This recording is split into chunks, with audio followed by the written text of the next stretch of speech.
Seisi ruangan dibuat hening saat Megawati membongkar dan mengungkap semua fakta dan jasa Prabowo Subianto kepada Presiden pertama Republik Indonesia, Bung Karno. Ya, pasti Anda kaget dan kita akan membahasnya semua di sini. Pastikan menonton sampai tuntas. Jadi begini rekan-rekan, pada saat peralihan kekuasaan antara Presiden pertama Bung Karno ke Presiden kedua yakni Pak Harto itu ada beberapa konflik yang memang diusahakan tidak terdengar ke hadapan publik.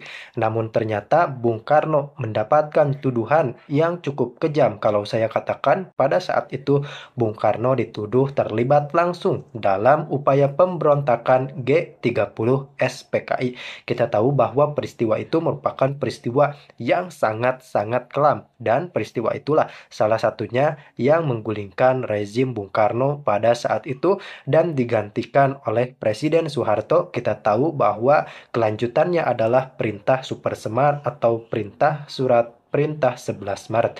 Namun kita tidak akan terlalu jauh membahas sejarah. Kita akan membahas pada saat ini bagaimana peraturan yang menyatakan hal tersebut dicabut dengan atas izin Presiden Prabowo Subianto dan Megawati kali ini benar-benar tidak gengsi untuk mengungkapkan langsung rasa ucapan terima kasihnya kepada Presiden Prabowo Subianto. Tanpa berlama-lama langsung kita simak. Ya, setelah dikeluarkan melalui surat penegasan pimpinan MPR RI atas tidak berlakunya lagi TAP MPRS nomor 33 tahun 1967 tentang pencabutan kekuasaan negara dari Presiden pertama Bung Karno. Pimpinan MPR RI juga menegaskan bahwa tuduhan Bung Karno pernah berkhianat mendukung pemberontakan G30 SPKI tidak terbukti dan batal demi hukum. Karena tidak pernah ada proses hukum apapun yang dilaksanakan untuk membuktikan tuduhan tersebut hingga Bung Karno wafat tanggal 21 Juni 1970. Lama ya. Untung keluarga itu sabar. Kalau jangan kejadian gini lagi. Tapi kalau memang salah harus salah. Ini namanya politisasi. Saya atas nama pribadi keluarga Bung Karno dan juga keluarga besar Partai Demokrasi Indonesia Perjuangan mengucapkan terima kasih yang sebesar-besarnya kepada pimpinan dan seluruh anggota MPR RI periode 2019-2024.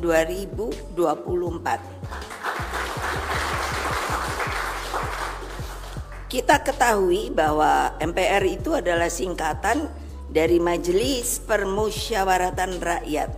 Jadi adalah penjelmaan seluruh rakyat Indonesia. Karena itulah juga ucapan terima kasih yang setulus-tulusnya saya sampaikan kepada seluruh rakyat Indonesia dimanapun kalian berada atas pelurusan sejarah Bung Karno tersebut. Ucapan terima kasih juga saya sampaikan kepada Presiden Prabowo Subianto yang telah merespon surat pimpinan MPR RI terkait tindak lanjut pemulihan nama baik dan hak-hak Bung Karno sebagai Presiden Republik Indonesia pertama.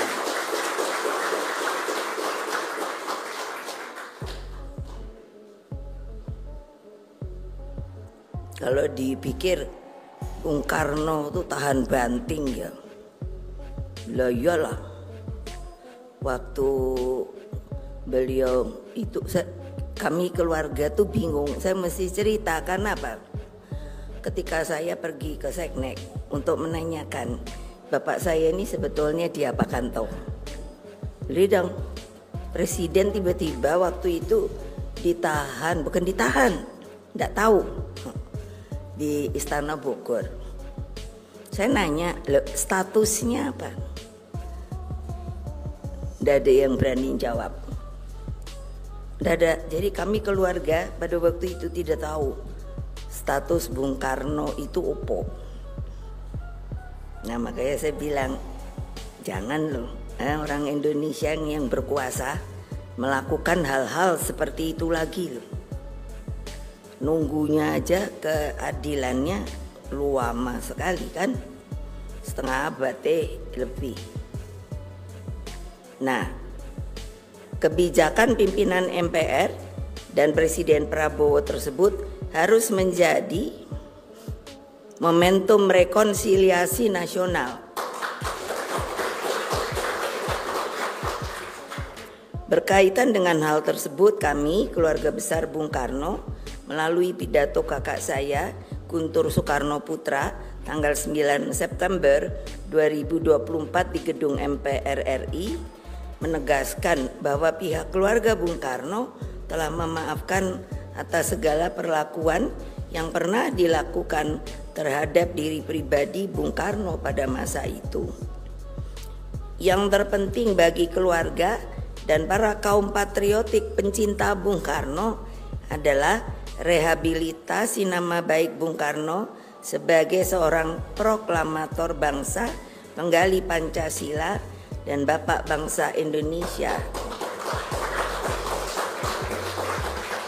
Jadi dengan demikian kita sebagai partai ideologis yang mengikuti yang namanya ajaran, ide, hal-hal yang telah begitu banyak diberikan kepada bangsa dan negara ini oleh beliau, kita artinya tidak perlu takut-takut lagi, tidak perlu sembunyi-sembunyi lagi untuk membicarakan hal-hal yang telah beliau sampaikan dari sejak muda sampai wafatnya, yang namanya ide dan lain-lain sebagainya, yang nanti saya akan bacakan berupa rangkuman dalam buku dan lain-lain pidato, sehingga dapat diajarkan, dipelajari kembali.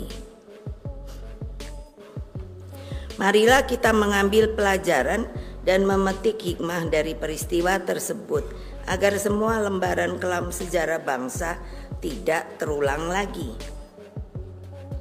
Sebetulnya untuk apa toh saya justru membuat pembukaan pidato ini? Kita ini tidak hidup untuk di sini saja. Sekarang bukan, tapi jauh for the future our nation. Jadi untuk apa? Demi keselamatan dan masa depan anak-anak dan cucu-cucu kita, cicit-cicit, mboh canggah opo-opo segala macam. Karena kalau tidak begitu, siapa yang akan meneruskan? Apakah hanya cari kekuasaan saja? Apakah hanya akan mencari duit saja? Ini sebuah big pertanyaan besar saya. Pewarisan ini bukanlah hanya sekadar untuk anak cucu kita, namun bagaimana Indonesia mencapai kejayaannya dan abadi sepanjang masa. Saya seringkali bukan hanya berpikir kan, suka lihat-lihat, saya ini orang yang seneng lihat segala macam begitu. Terus saya pikirkan,